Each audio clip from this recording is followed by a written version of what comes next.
ಕಡೆ D K Shivakumar ಅವರು ಇನ್ನೊಂದು ಕಡೆಯಲ್ಲಿ ಎಚ್ ಡಿ ಕುಮಾರಸ್ವಾಮಿ ಅವರ ನಡುವೆ ಕಸದ ಕದನ ಕೂಡ ಒಂದು ಕಡೆ ತುಂಬ ಜೋರಾಗಿ ಕೇಳಿಸ್ತಾ ಇದೆ. ಇದು ಕಸಕ್ಕೆ ಸಂಬಂಧಪಟ್ಟಂತೆ ಈ ಕಸದ ವಿಚಾರದಲ್ಲೂ ಕೂಡ ಹಣ ಮಾಡಿಕೊಂಡಿದ್ದಾರೆ ಅನ್ನೋ ಒಂದು ಆರೋಪವನ್ನು ಡಿ ಕೆ ಶಿವಕುಮಾರ್ ಅವ್ರ ಮೇಲೆ ಮಾಡಲಾಗಿತ್ತು.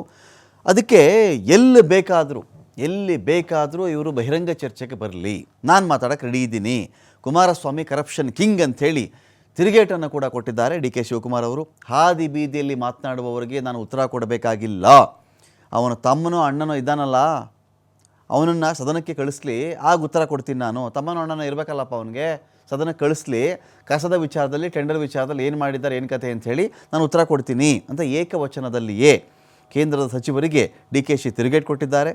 ಕುಮಾರಸ್ವಾಮಿ ವಿರುದ್ಧವಾಗಿ ಒಂದು ಕಡೆ ಕೈ ಶಾಸಕರು ತಿರುಗಿ ಬಿದ್ದಿದ್ದಾರೆ. 15,000 ಕೋಟಿ ಕಿಕ್ ಬ್ಯಾಕ್ ತಗೊಂಡು ನಿಮ್ಮ ಪೇಪರು ಪೆನ್ನು ಕೊಟ್ಟರಲ್ಲ, ಅಲ್ಲಿ ಉಪಯೋಗ ಮಾಡ್ತಾ ಇದ್ದಾರೆ. ಯಾವ ಕಸ ಲಾರಿ ಹೊಡಿತಿದ್ದು ಆ ಚರಿತ್ರೆಯನ್ನೆಲ್ಲ ಬಂದು ಓಡಿ ಅವ್ರು ಯಾರು ಅವ್ರ ಅಸೆಂಬ್ಲಿಯಲ್ಲಿ ಮೆಂಬರ್ಗಳಿದಾರಲ್ಲ ಅವರಿಲ್ಲ, ಬಂದು ಮಾತಾಡಕ್ಕೆ ಹೇಳಿ, ನಾನು ಮಾತಾಡ್ತೀನಿ. ನಾವು ಇದು ಬರೀ ಏನಾರು ಲಂಚ ಕರಪ್ಷನ್ಗೆ ಕಿಂಗ್ ಆಫ್ ಕರಪ್ಷನ್ ಅಂತ ನನಗೆ ಯಾರಿಗೂ ನನ್ನ ಫ್ಯಾಮಿಲಿಗೆ ಹೆಸರು ಬಂದಿಲ್ಲ. ಬರಕ್ಕೆ ಹೇಳಿ ಅಸೆಂಬ್ಲಿಗೆ, ಇಲ್ಲ ಕಳ್ಸಕ್ಕೆ ಹೇಳಿ ಅವ್ರ ತಮ್ಮಂಗೋ ಅವ್ರ ಪಾರ್ಟಿಯವ್ರಿಗೆ ಯಾರ್ಯಾರು ಇಲ್ಲೆಲ್ಲ ಬಂದು ಅಲ್ಲೆಲ್ಲ ರೋಡಲ್ಲಿ ಮಾತಾಡೋದಲ್ಲ. Let the command speak in the assembly, ದಾಖಲೆ ಉಳ್ಕೊಳ್ಬೇಕು. ಇವು ಹಿಟ್ ಅಂಡ್ ಡ್ರಿಲ್ ಕೇಸು, ಇವ್ರ ಚರಿತ್ರೆ